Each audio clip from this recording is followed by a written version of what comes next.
नमस्कार। मैं Ravi Kumar, lecturer computer science and engineering department, GPC Dungarpur. आज के इस वीडियो लेक्चर में हम पढ़ेंगे सीपीयू, मेमोरी, कीबोर्ड और माउस के बारे में। तो सबसे पहले हम समझते हैं CPU. CPU stands for central processing unit. जो हमारा सेंट्रल प्रोसेसिंग यूनिट है उसी को हम शॉर्ट में क्या बोलते हैं, सीपीयू। यहाँ पर मैंने हिंदी और इंग्लिश दोनों लैंग्वेजेज में नोट्स बनाए हैं। तो हिंदी और इंग्लिश मीडियम दोनों से जो बच्चे हैं उनको समझने में यहाँ पर आसानी रहेगी। The CPU is the primary component of a computer that process instructions. तो सीपीयू है वो प्राइमरी कंपोनेंट होता है, प्राथमिक घटक होता है एक कंप्यूटर का, जो कि इंस्ट्रक्शंस को प्रोसेस करता है। सीपीयू ऑपरेटिंग सिस्टम और जो एप्लीकेशंस है, जो सॉफ्टवेयर्स है, उनको रन करता है। ऑपरेटिंग सिस्टम भी अपने आप में क्या है, एक सॉफ्टवेयर ही है। तो सीपीयू का काम क्या है, सॉफ्टवेयर्स को रन करना। जो इसको इनपुट मिल रहा है, जो इंस्ट्रक्शंस मिल रहे हैं, उसको प्रोसेस करके आउटपुट जनरेट करना। तो ये प्रोसेस करता है डेटा को और आउटपुट प्रोड्यूस करता है। जैसा कि आप इमेज में देख सकते हैं, कुछ इस तरह का ये दिखता है हमारा सीपीयू। ज़्यादातर जो प्रोसेसर होते हैं हमारे कंप्यूटर में, लैपटॉप में, वो इंटेल के बनाए हुए दिखेंगे आपको। जैसे आप मदरबोर्ड देखोगे उसको ओपन करके, तो उस पर एक इस तरह की, जैसे आप इमेज में देख सकते हैं, इस तरह की एक चिप रहती है। ये कोर i7 है, कोर i3, i5, या पुराने कंप्यूटर्स में आपको dual core, core two duo, Pentium, Atom, इस तरह के आपको सॉफ्टवेयर, ये प्रोसेसर देखने को मिल सकते हैं। सीपीयू है हमारा जो सेंट्रल प्रोसेसिंग यूनिट है, उसकी कुछ विशेषताएं हैं, कुछ फीचर्स हैं। तो सीपीयू को हम क्या मान सकते हैं, जैसे इंसान का दिमाग होता है, मस्तिष्क होता है हमारे शरीर के अंदर, तो सबसे मेन पार्ट होता है हमारा मस्तिष्क। वैसे ही हमें एक कंप्यूटर है, उसके अंदर सीपीयू को उसका ब्रेन है, उसका मस्तिष्क मान सकते हैं। CPU performs all types of data processing operations. CPU है वो सभी प्रकार के डेटा प्रोसेसिंग ऑपरेशंस करता है। It stores data, intermediate results and instructions. साथ में क्या होता है, इसके अंदर मेमोरी भी इसके साथ में होती है। तो ये डेटा को और जो उसके इंटरमीडिएट रिजल्ट्स हैं और इंस्ट्रक्शंस हैं, उनको भी स्टोर करता है। It controls the operations of all ports of the computer.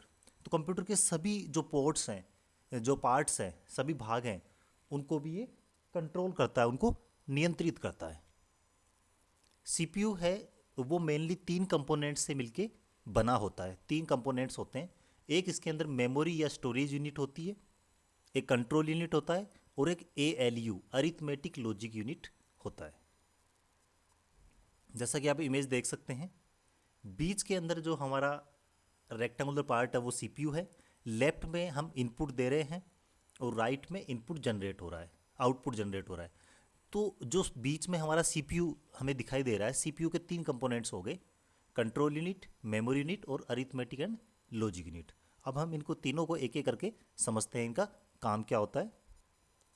सबसे पहले हम देखते हैं मेमोरी यूनिट या स्टोरेज यूनिट। तो जैसा कि नाम से पता चल रहा है, मेमोरी या स्टोरेज, इसका मतलब ये क्या करेगा, this unit can store instructions, data and intermediate results. तो ये यूनिट है वो इंस्ट्रक्शंस, डेटा और इंटरमीडिएट रिजल्ट्स को स्टोर कर सकती है। This unit supplies information to other units of the computer when needed. तो ये क्या करेगी, डेटा को स्टोर करके रखेगी, और जब कंप्यूटर की दूसरी यूनिट्स को ज़रूरत होगी उस डेटा की, तब वो सप्लाई करेगी उसको। It is also known as internal storage unit और द मेन मेमोरी और द प्राइमरी स्टोरेज और रैंडम एक्सेस मेमोरी। तो इसके कई नाम हैं। इनको हम इंटरनल स्टोरेज बोल सकते हैं, इसको मेन मेमोरी बोल सकते हैं, प्राइमरी मेमोरी बोल सकते हैं, और इसको रैम भी बोलते हैं हम, random access memory. Its size affects speed, power and capability. तो इसकी जो साइज़ है उससे इसकी जो स्पीड है, पावर और जो कैपेबिलिटी है वो प्रभावित होती है। इसीलिए हम देखते हैं कि 2 GB, 4 GB, 6 GB, 8 GB, 10-12 GB तक आजकल रैम आती है। पहले ये बहुत कम आती थी, तो पहले के कंप्यूटर स्लो होते थे। तो ये सारा इनका जो रैम की जो साइज है उसका इनके ऊपर प्रभाव पड़ता है, इसकी स्पीड, पावर और कैपेबिलिटी पर। Primary memory and secondary memory are two types of memories in the computer. अब कंप्यूटर के अंदर अगर हम मेमोरी की बात करें तो दो तरह की मेमोरी होती है, प्राइमरी और सेकेंडरी। तो सेकेंडरी जो है हार्ड डिस्क जो होती है उसको हम बाद में पढ़ेंगे आगे। अभी हम पढ़ लेते हैं जो प्राइमरी मेमोरी है उसको देख लेते हैं। तो मेमोरी जो होती है हमारी उसके काम क्या होते हैं? पहला काम तो हमने क्या देखा, it stores all the data and the instructions required for processing. तो प्रोसेसिंग के लिए जो भी डेटा और इंस्ट्रक्शन की ज़रूरत होती है उनको ये स्टोर करके रखती है। It stores intermediate results of processing. तो देखिए पहले ये जो डेटा इंस्ट्रक्शन जिनकी ज़रूरत पड़ रही है प्रोसेस करने के लिए, मतलब इनपुट, उसको भी स्टोर करके रख रही है, और फिर जो रिजल्ट जनरेट हो रहा है, इंटरमीडिएट रिजल्ट जनरेट हो रहा है, उसको भी ये स्टोर करके रख रही है। It stores the final result of processing before these results are released to an output device. ये क्या करता है कि जो फाइनल जो रिजल्ट्स होते हैं प्रोसेसिंग होने के बाद में, उनको स्टोर करके रखता है जब तक कि उनको आउटपुट डिवाइस पर रिलीज नहीं किया जाए, तब तक ये टेम्पररी इसके ऊपर स्टोरेज होता है। तो ये एक तो बात हमें याद रखनी है कि ये जो प्राइमरी मेमोरी है उस पर जो डेटा स्टोर होता है वो टेम्पररी होता है, वो परमानेंट नहीं होता है। कुछ देर बाद में वो गायब हो जाता है, या एक तरह से कह सकते हैं कि मेमोरी वोलेटाइल होती है। वोलेटाइल का मतलब हिंदी में उसको एक तरह से वाष्पशील बोलते हैं, जैसे पानी को गर्म किया तो भाप बन के उड़ गया। तो इस तरह से डेटा है वो कुछ देर तक इस पर रहता है, उसके बाद में गायब हो जाता है वहाँ से। All inputs and outputs are transmitted through the main memory. तो सभी इनपुट और आउटपुट है वो मेन मेमोरी के माध्यम से ही प्रोसेस होते हैं।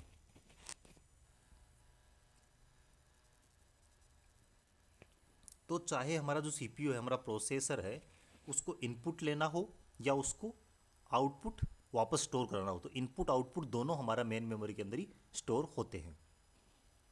तो ये तो हमारी मेमोरी होगी। अब दूसरा जो पार्ट है हमारा सीपीयू का वो आ गया control unit. This unit controls the operations of all parts of the computer but does not carry out any actual data processing operations. तो जो कंट्रोल यूनिट वो क्या करता है कि जो जितनी भी ऑपरेशंस होती है हमारी कंप्यूटर के सारे पार्ट्स की, उनको कंट्रोल करता है, लेकिन एक्चुअल डेटा प्रोसेसिंग ये नहीं करता है। तो कंट्रोल यूनिट है उसके कुछ फंक्शंस हैं। It is responsible for controlling the transfer of data and instructions among other units of computer. तो कंप्यूटर की जो अन्य इकाइयाँ हैं उनके बीच में डेटा और इंस्ट्रक्शंस हैं, उनको ट्रांसफ़र जब करते हैं उनको कंट्रोल करने का काम करता है। It manage and coordinate all the units of the computer. ये कंप्यूटर की सभी इकाइयों का प्रबंधन और समन्वय करता है। It obtains the instructions from the memory, interpret them and direct the operation of the computer. तो ये जो हमारी मेन मेमोरी है वहाँ से इंस्ट्रक्शंस को ऑब्टेन करेगा, उसको इंटरप्रीट करेगा और उसके बाद में डायरेक्ट करेगा operation of the computer. It communicate with input output devices for transfer of data और रिजल्ट फ्रॉम स्टोरेज। तो ये जो हमारे इनपुट आउटपुट डिवाइसेज है उनको कम्युनिकेट करता है, कंट्रोल यूनिट है वो इनपुट आउटपुट डिवाइसेज को कम्युनिकेट करता है। किस लिए?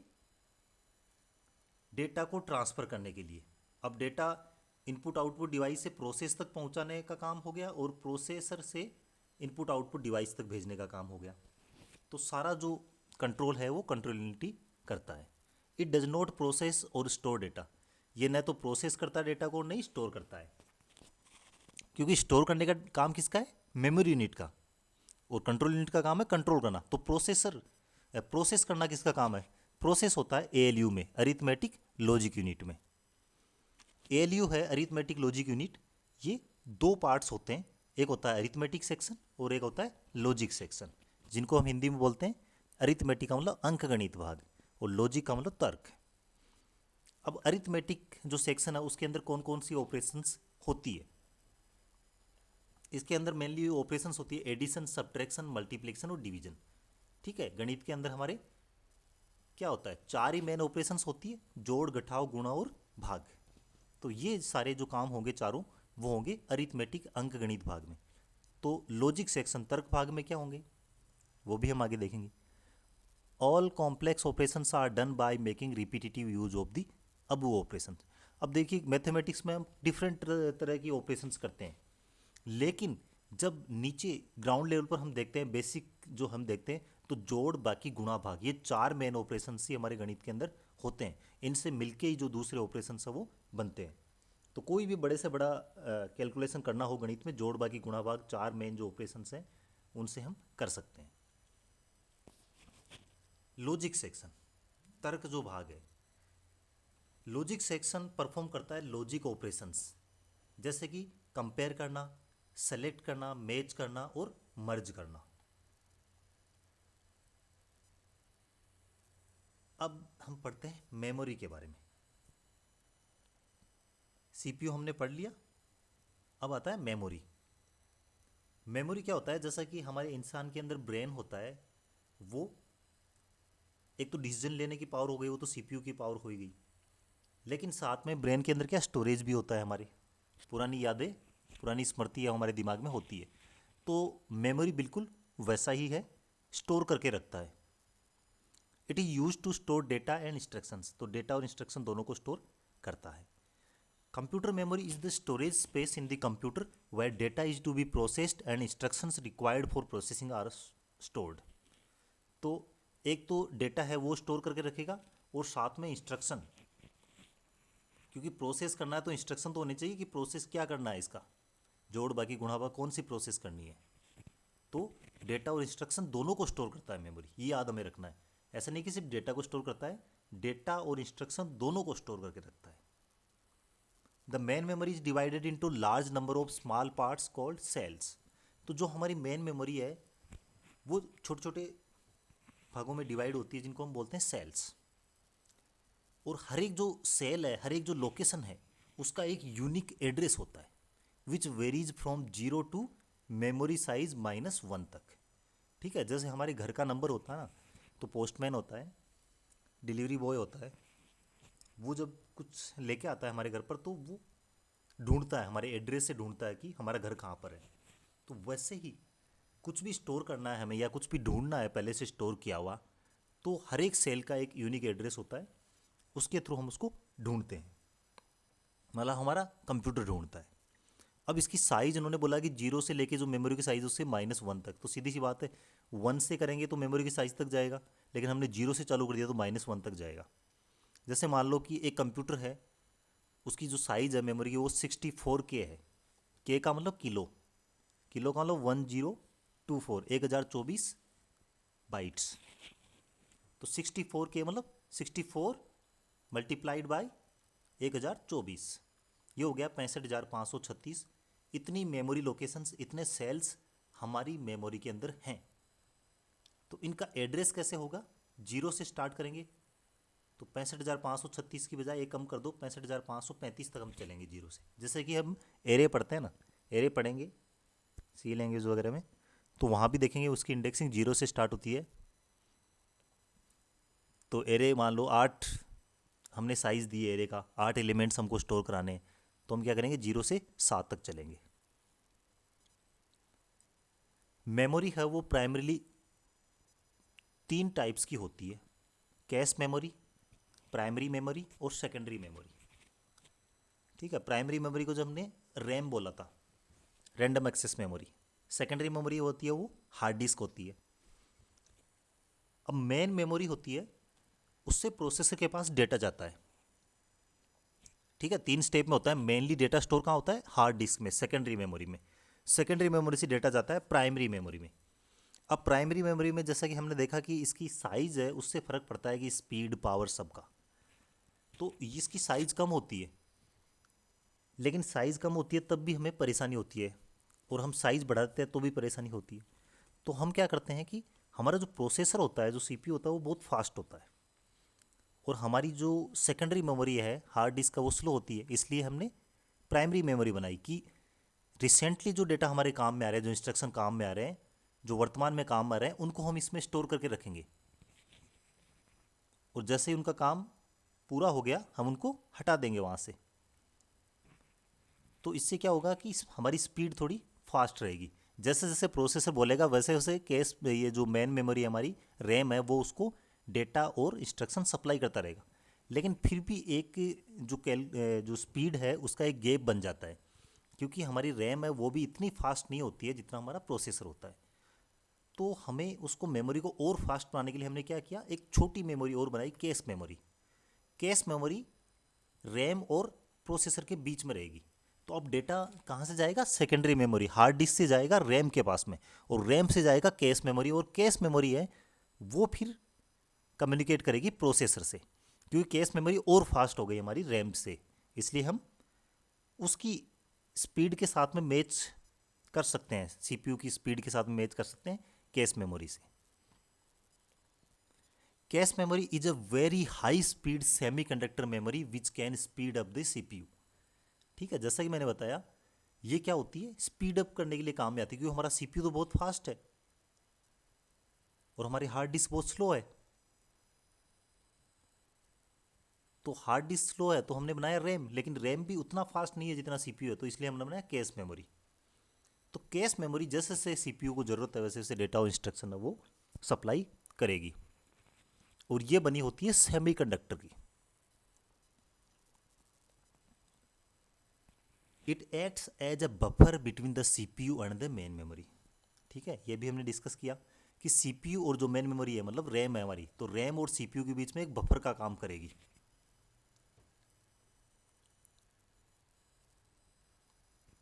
It is use to hold those parts of data and program which are most frequently use by the CPU.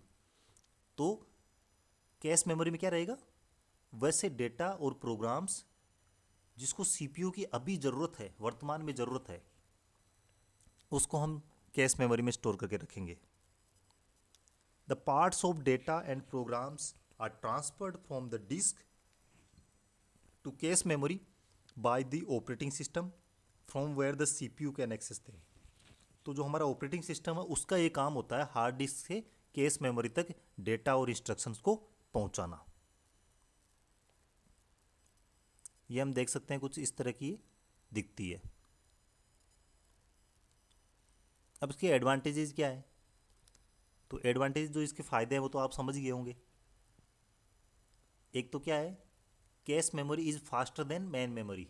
जो हमारी रैम है उसकी तुलना में ये फास्ट है, इसीलिए तो हमने इसको लगाया, नहीं तो ज़रूरत ही नहीं थी इसकी। It consume less access time as compare to main memory. अब सीधी सी बात है, फास्ट है इसका मतलब इसको एक्सेस करने में, मतलब इसके अंदर जो स्टोरेज लोकेशन जो सेल्स हैं जहाँ पर डेटा स्टोर है उनको हम ढूंढेंगे एड्रेस से, तो कम टाइम लगेगा बजाय कि रैम के, मेन मेमोरी के, इसलिए फास्ट है ये, जल्दी ढूंढ लेंगे हम। It stores the program that can be executed within a short period of time. तो इसके अंदर प्रोग्राम्स है, जो इंस्ट्रक्शन है, डेटा है, वही स्टोर होते हैं जो उस टाइम पर वर्तमान में काम में आ रहे हैं हमारे। तो बहुत ही छोटे टाइम के लिए हम इसमें स्टोर करके रखते हैं, फिर उनको हटा देंगे, फिर नया जो काम में आ रहा है उसको ले लेंगे। It stores data for temporary use, temporary use के लिए हम इसमें स्टोर करते हैं। अब इसके कुछ फ़ायदे हैं, एडवांटेज हैं, तो डिसएडवांटेज भी होंगे। डिसएडवांटेज क्या क्या हो सकते हैं, जैसा कि हमने देखा कि इसकी जो साइज होती है वो बहुत ही कम होती है, लिमिटेड कैपेसिटी होती है, इसमें ज़्यादा डेटा को स्टोर नहीं कर सकते। तो साइज बड़ी क्यों नहीं ले सकते, दिक्कत क्या है, क्योंकि ये बहुत ही महंगी होती है, इट इज़ वेरी एक्सपेंसिव। ये हमारी हो गई केस मेमोरी। अब देखते हैं हम primary memory, main memory. Primary memory holds only those data and instructions on which the computer is currently working. Currently हमारा जो कंप्यूटर जिस पर काम कर रहा है सिर्फ वही डेटा और इंस्ट्रक्शन रैम के अंदर होते हैं। It has a limited capacity and data is lost when power is switched of. जैसे आप अपना कंप्यूटर को स्विच ऑफ करोगे, आपकी जो रैम के अंदर जो डेटा थे, प्राइमरी मेमोरी में जो डेटा थे, वो सब लॉस्ट हो जाएंगे। इसलिए आप देखते हो कि आपने कुछ भी ओपन कर रखा है, कोई सॉफ्टवेयर जब शट डाउन हो गया या पावर ऑफ हो गया आपका, और वापस जब ऑन करोगे तब वो वापस नहीं दिखेगा, आपको वापस स्टार्ट करना पड़ेगा शुरू से। It is generally made up of semiconductor device. ये किससे बना होता है? सेमीकंडक्टर डिवाइस से। These memories are not as fast as registers. जो रजिस्टर होते हैं उतनी फास्ट तो ये मेमोरी नहीं है। अब रजिस्टर है वो तो सीपीयू के पास में होते हैं, बिल्कुल बहुत ही छोटी यूनिट होती है डेटा को स्टोर करने की।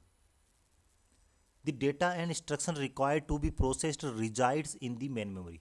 जो डेटा और इंस्ट्रक्शन जिनकी ज़रूरत है प्रोसेसर्स को अभी, उनको ही हम इसको मेन मेमोरी में स्टोर करके रखते हैं। इसको हम दो कैटेगरीज में डिवाइड कर सकते हैं, रैम एंड रोम में। ये कुछ इस तरह की दिखती है रैम, जो आपके कंप्यूटर या लैपटॉप दोनों में होती है। 2 GB, 4 GB, 6 GB, आजकल 10-12 GB तक आने लगे इसमें। आपके मोबाइल में भी रैम आती है। रैम जितनी ज़्यादा होगी उतने ही बड़े एप्लीकेशन, बड़े गेम्स, ग्राफिक्स वाले, 3D वाले, वो आप उसमें आसानी से चला सकते हैं। अब मेन मेमोरी है, उसके कैरेक्टरिस्टिक्स क्या है? देखिए रैम तो मैं बार बार डिस्कस कर रहे हैं कि रैम तो वहाँ लगी होती है जब प्रोसेसर को अभी ज़रूरत है उस डेटा और इंस्ट्रक्शन को स्टोर करने। रोम क्या होती है? देखिए रैम में तो क्या डेटा आते रहते हैं, जाते रहते हैं। रोम के अंदर क्या होता है, जो कंपनी हमारा सिस्टम बना रही है, लैपटॉप कंप्यूटर बना रही है, वो एक बार एक प्रोग्राम फिक्स कर देती है, वो उसमें रहता है, इसमें से इरेज नहीं होते हैं रोम में। ठीक है, रोम का फुल फॉर्म है read only memory.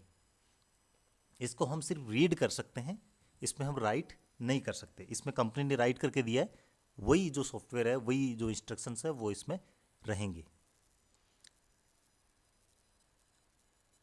Main memory है, उसके कैरेक्टरिस्टिक्स है कि एक तो ये सेमीकंडक्टर मेमोरी होती है और इसको हम मेन मेमोरी भी बोलते हैं। यूजुअली वोलेटाइल मेमोरी होती है। ठीक है, वोलेटाइल का मतलब इसमें से डेटा गायब हो जाते हैं। आप जैसे शट डाउन करेंगे डेटा गायब हो जाएंगे इसमें से। Data is lost in case power is switched of. It is the working memory of the computer. ये कंप्यूटर की कार्यशील मेमोरी कहलाती है। और ये जो हमारी सेकेंडरी मेमोरी होती है, जो हमारी हार्ड डिस्क होती है, उससे फास्ट होती है। A computer can not run without the primary memory. एक कंप्यूटर है वो बिना प्राइमरी मेमोरी के नहीं चल सकता, बिना रैम के, बिना हार्ड डिस्क के हमारा कंप्यूटर फिर भी चल सकता है, लेकिन बिना रैम के हमारा कंप्यूटर नहीं चल सकता। Secondary memory, this type of memory is also known as external memory और नॉन वोलेटाइल। एक तो नॉन वोलेटाइल होती है, आपकी बिजली चली गई फिर भी आपकी हार्ड डिस्क में कुछ फाइल्स हैं, कुछ इमेजेस है, वीडियोज़ हैं, सॉन्ग्स हैं, किसी भी तरह की फाइल्स है, वो गायब नहीं होगी। आपने 5 दिन बाद में भी अपना कंप्यूटर वापस ऑन किया तो आपको सारी चीज़ें वापस वैसी की वैसी मिलेगी, इसलिए नॉन वोलेटाइल होती है। It is slower then the main memory. जो मेन मेमोरी है हमारी रैम है, उसके कंपेरिजन में ये स्लो होती है। These are used for storing data information permanently. तो जिस डेटा को हमें स्टोर करना है, इन्फॉर्मेशन को परमानेंटली, इसलिए हम इसको काम में लेते हैं। The content of secondary memory are first transfer to the main memory and then the CPU can access it. तो जो कंटेंट होते हैं सेकेंडरी मेमोरी में, वो पहले ट्रांसफ़र हम करते हैं मेन मेमोरी को, और उसके बाद में मेन मेमोरी से सीपीयू एक्सेस करता है। एग्जाम्पल है कि इसका जो हमारा हार्ड डिस्क होती है वो CD रोम, DVD, हमारा पेन ड्राइव हो सकता है, मोबाइल के अंदर जो डेटा स्टोर करने के लिए हम जो कार्ड लगाते हैं वो हो सकता है। सेकेंडरी मेमोरी के कैरेक्टरिस्टिक्स क्या क्या होते हैं ये देखिए। जो प्राइमरी मेमोरी थी हमारी, कैश और रैम, वो दोनों बनी हुई थी सेमीकंडक्टर की, लेकिन जो सेकेंडरी मेमोरी है वो बनी होती है मैग्नेटिक या फिर ऑप्टिकल मेमोरी होती है ये। It is known as the backup memory, इसको बोलते हैं backup memory. It is a non volatile. ये नॉन वोलेटाइल होती है, परमानेंटली स्टोर होता है इसमें data. Data is permanently stored even if power is switched off. अगर आपने एक बार इसमें स्टोर कर दिया CD DVD में और आप 5 साल बाद में भी देखोगे तो वो डेटा वैसा का वैसा रहेगा। It is used for storage of data in a computer. Computer में डेटा स्टोरेज करने के लिए काम में आती है। कंप्यूटर में run without the secondary memory. बिना सेकेंडरी मेमोरी के हमारा कंप्यूटर चल सकता है। Slower then primary memory. Primary memory के कंपेरिजन में ये स्लो होती है। अब हम देखते हैं मॉनिटर्स, जो डिस्प्ले डिवाइसेस होते हैं। हमारा जो कंप्यूटर होता है, उसने जो हमने उसको काम दिया है वो उसने कर लिया पूरा। अब वो आउटपुट कैसे देगा? तो आउटपुट देने के अलग अलग तरीके होते हैं। तो अगर हमें देखना है कुछ आउटपुट, तो उसका डिस्प्ले होता है। आपका कैलकुलेटर हो, मोबाइल हो, कुछ भी, हर एक जो मशीन हमारी होती है उसमें एक डिस्प्ले डिवाइस ज़रूर होता है। तो पुराने ज़माने में जो हमारा आता था, जो विजुअल डिस्प्ले यूनिट या मॉनिटर होता था, वो हमारा CRT आता था। ठीक है, तो अब जो हमारा विजुअल डिस्प्ले यूनिट है, जो मॉनिटर है, उसमें जो भी हमें चीज़ें दिखेगी वो बनी होती है, छोटे छोटे स्क्वाइड्स होते हैं, टीनी डॉट्स होते हैं, जिनको हम बोलते हैं पिक्सल। वो पिक्सल से बन के एक इमेज बनती है। रेक्टेंगुलर छोटे छोटे पिक्सल होते हैं। ठीक है, तो जो शार्पनेस होती है हमारी इमेज की, वो डिपेंड करती है नंबर ऑफ पिक्सल्स पर, कितने पिक्सल्स उसमें हैं एक स्क्वायर यूनिट के अंदर। कितने ज़्यादा, सब जितने ज़्यादा पिक्सल होंगे हमारी इमेज उतनी क्लियर होगी। इसलिए हमारे जो कैमरे आते हैं उनको आप देख सकते हो कि 12 मेगापिक्सल, 16 मेगापिक्सल, 24 मेगापिक्सल। ठीक है, इस तरह से मेगापिक्सल। तो कितने पिक्सल्स है, जितने ज़्यादा पिक्सल होंगे हमारी इमेज है वो इतनी ही अच्छी आएगी। अब दो तरह के डिस्प्ले डिवाइसेस होते हैं। पुराने ज़माने में जो चलते थे, कैथोड रे ट्यूब, जिनको CRT बोलते थे, जो बड़े बड़े मॉनिटर, बड़े बड़े टीवी आपने देखे होंगे पुराने ज़माने में। आजकल जो चल रहे हैं वो चल रहे हैं फ्लैट पैनल डिस्प्ले, बिल्कुल फ्लैट आता है। CRT CRT डिस्प्ले डिवाइस है, वो small picture element called pixel से मिलके एक इमेज बनाता था। Smaller the pixel the better the image clarity और resolution. It takes more than one pixel to form a whole character. तो एक कैरेक्टर या एक इमेज है वो खूब सारे पिक्सल से मिलकर बनी होती। जैसे कि आप इमेज में देख सकते हो, इस तरह के हमारे पास पहले मॉनिटर और हमारे टीवी इस तरह की हुआ करते थे। आज से लगभग 10 साल पहले तक ऐसे ही हमारे पास टीवी और मॉनिटर हुआ करते थे। इसमें CRT होती है, आपने खोल के देखा होगा तो कैथोड रे ट्यूब होती थी। इसकी साइज़ बहुत ज़्यादा होती थी, पावर कंजम्पशन भी बहुत ज़्यादा होता था। A finite number of characters can be displayed on a screen at once. तो स्क्रीन है उसकी एक लिमिट है कि कितने कैरेक्टर्स या कितनी इमेजेस है वो उसमें एक साथ डिस्प्ले हम करा सकते हैं। CRT के कुछ नुकसान है, जैसे मैंने बताया कि इसकी साइज़ है वो बहुत बड़ी होती थी, पावर कंजम्पशन भी बहुत ज़्यादा होता था। अभी जो हमारे पास अवेलेबल है वो है फ्लैट पैनल डिस्प्ले। अभी जो आ रहे हैं हमारे flat panel display refer to a class of video devices that have reduced volume. ठीक है, जैसे इसकी एक साइज़ कम हो गई, आपने देखा होगा पहले कितना पीछे निकला हुआ आता था, लेकिन अभी बिल्कुल फ्लैट हो गया है। तो एक तो साइज़ कम हो गई है, साइज़ कम होने से क्या हुआ, वेट कम हो गया और पावर रिक्वायरमेंट भी कम हो गई है। तो इतने सारे इसके फ़ायदे हो गए, इसलिए हम आजकल फ्लैट पैनल ही काम में लेते हैं। अब फ्लैट पैनल उनको हम क्या करते हैं, जैसे कोई फ़ोटो फ्रेम हो उसको दीवार पर टांगते हैं, वैसे इसको टांग भी सकते हैं। Current usages of flat panel display include calculators, video games, monitors, laptop computers and graphics display. तो जितने भी हमारे ये जो कैलकुलेटर है, वीडियो गेम्स, मॉनिटर, लैपटॉप वगैरह है, इनमें सब में फ्लैट पैनल ही आ रहे हैं, जैसा कि आप इमेज में देख सकते हैं और आप घर में भी काम में लेते ही हैं। अब ये दो तरह के डिवाइसेस होते हैं फ्लैट पैनल में भी, इमिसिव डिस्प्ले और नॉन इमिसिव डिस्प्ले। तो अभी जो करंटली हम यूज कर रहे हैं वो इमिसिव डिस्प्ले आ रहे हैं। इसके अंदर क्या होता है कि जो इलेक्ट्रिकल एनर्जी है वो हम लाइट के अंदर कन्वर्ट करते हैं, और उसके लिए हम यूज करते हैं LED, लाइट इमिटिंग डायोड। ठीक है, तो अभी हमारे पास जो मॉनिटर्स आते हैं या डिस्प्ले डिवाइसेस, जो भी टीवी वगैरह आते हैं, वो LED आते हैं।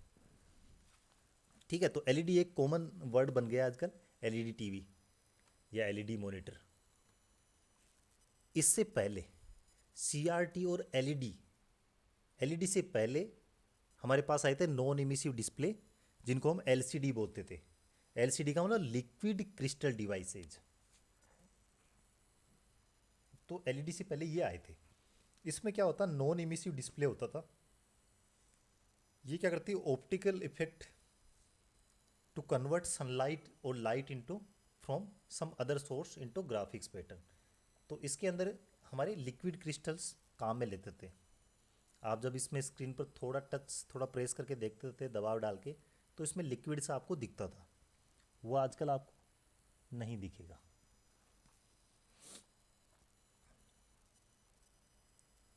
अब हमारे जो कंप्यूटर है उनके अंदर कुछ इनपुट आउटपुट डिवाइसेस होते हैं।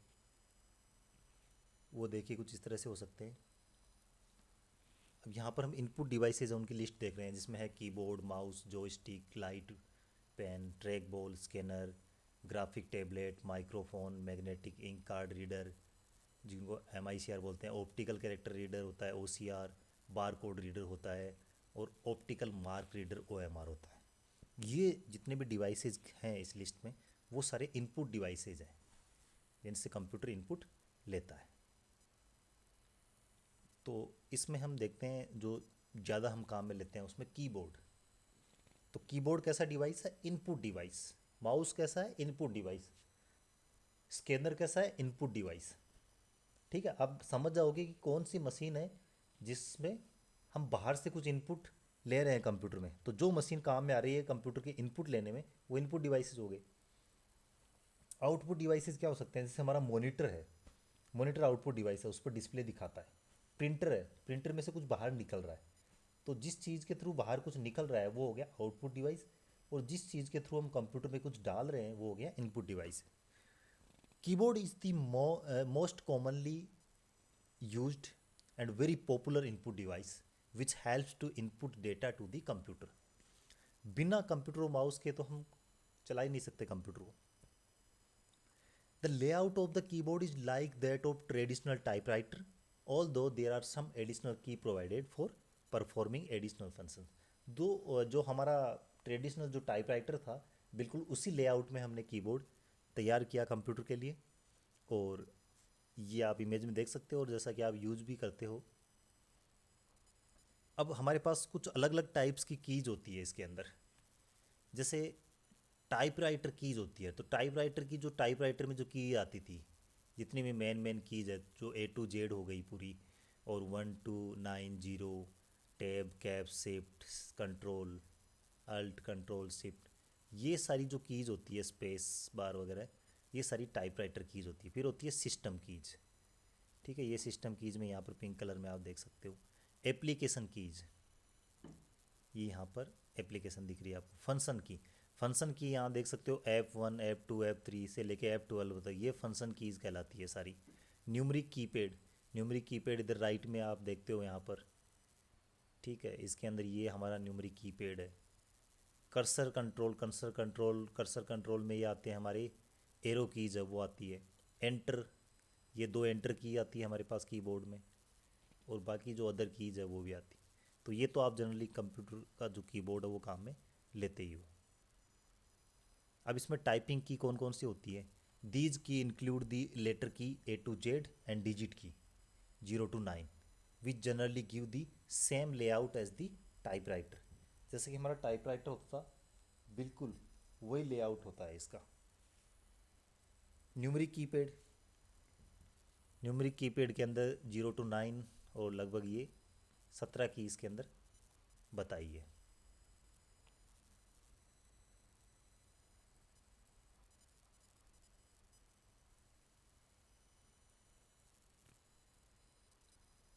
फंक्शन की जैसे मैंने बताया F1 से लेकर F12 तक 12 कीज होती है। कंट्रोल की प्रोवाइड करता है कर्सर और स्क्रीन कंट्रोल को। इसमें हमारा होता है डायरेक्शनल एरो की आ जाएगी। Control key also include home, end, insert, delete, page up, page down, control, alt, escape, ये भी कंट्रोल की में आता है। स्पेशल पर्पज़ की, कीबोर्ड के अंदर कुछ स्पेशल पर्पज़ की भी होती है, जैसे enter, shift, caps lock, num lock, space bar, tab और प्रिंट स्क्रीन, इनको हम बोलते हैं स्पेशल पर्पज़ की। कीबोर्ड के बाद में दूसरा जो इम्पोर्टेंट इनपुट डिवाइस है वो होता है mouse is the most popular pointing device. It is a very famous cursor control device having a small palm size box with A round ball at its base.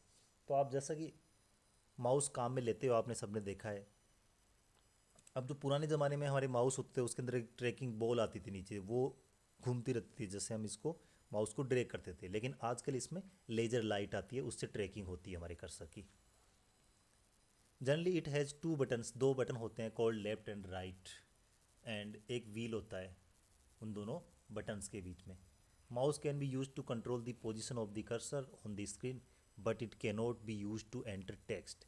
तो computer है, उससे हम cursor को control कर सकते हैं, mouse से cursor control हो सकता है, लेकिन इससे टेक्स्ट हम नहीं टाइप कर सकते। टेक्स्ट के लिए हमें कीबोर्ड की ज़रूरत पड़ती है। अब कुछ इस तरह से हमारा माउस दिखता है, जिसमें ये यहाँ लेफ़्ट बटन होता है, यहाँ राइट बटन होता है, बीच में ये स्क्रॉल व्हील होता है, और ये वायर आता है। आजकल बिना वायर के माउस भी आते हैं जो ब्लूटूथ से कनेक्ट हो जाते हैं। और इसके नीचे हैं, वो पहले पुराने ज़माने में एक बॉल आती थी, लेकिन आजकल बॉल नहीं आके एक लेजर लाइट आती है इसके अंदर। ठीक है, तो आज के इस वीडियो लेक्चर में बस इतना ही। नेक्स्ट वीडियो में हम हार्ड डिस्क और पेन ड्राइव के बारे में पढ़ेंगे।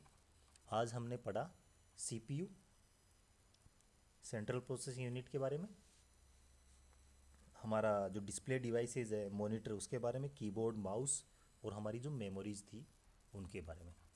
मुझे उम्मीद है कि आपके समझ में आया होगा। मैंने हिंदी इंग्लिश दोनों में नोट्स बनाने की यहाँ कोशिश की है।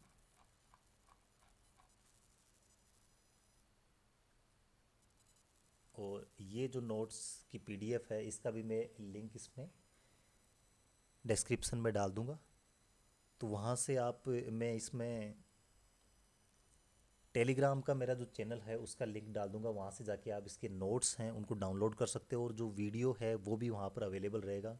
बाकी दूसरे वीडियोस भी वहाँ पर मिलेंगे आपको, तो आप वहाँ से वीडियोज और नोट्स है वहाँ से डाउनलोड भी कर सकते हो, अगर आपके पास नेट की स्पीड अगर कम आती है।